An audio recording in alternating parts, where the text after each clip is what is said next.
बिस्मिल्लाहिर्रहमानिर्रहीम। काफ़ी केसेस ऐसे आते हैं कि जी इफ्तार के बाद ब्लड प्रेशर हाई हो जाता है, इफ्तार के बाद सर भारी हो जाता है, गैस दिमाग को चढ़ती है। उनके हवाले से मुफीद टिप्स हैं।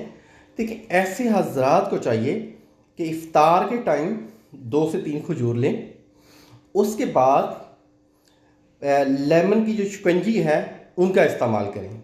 उसमें लेमन की जो शिकंजी है उसमें नमक ना हो, चीनी ज़्यादा से ज़्यादा डालें ताकि शुगर लेवल भी मेंटेन हो और फौरी तौर पे रिलीफ भी मिले। क्योंकि ऐसे केसेस भी हैं कि दूध सोडा का इस्तेमाल लोग कर रहे हैं या कोई और जूसेस वगैरह का इस्तेमाल कर रहे हैं। देखें, दूध सोडा क्योंकि सारा दिन कुछ नहीं खाया पिया होता, मैदे में गर्मी होती है और मैदा जो है उसका टेम्परेचर बड़ा होता है, तो दूध सोडा बहुत हार्मफुल है। या कुछ भी जूसेस का इस्तेमाल करते हैं या कोई और मतलब जामिया शरीफ के लिए ले लिया किसी कुछ भी। बट सबसे जो बेस्ट है इफ्तार के टाइम गन्ने का रस या शिकंजी, इन दोनों का अगर इस्तेमाल करेंगे तो जो इफ्तारी के बाद इन हजरात को मसला होता है जी सर भारी भारी, चक्कर से आना, ठीक है, आँखों के आगे अंधेरा आना, तो ये सारे मसले इंशाल्लाह हल होंगे।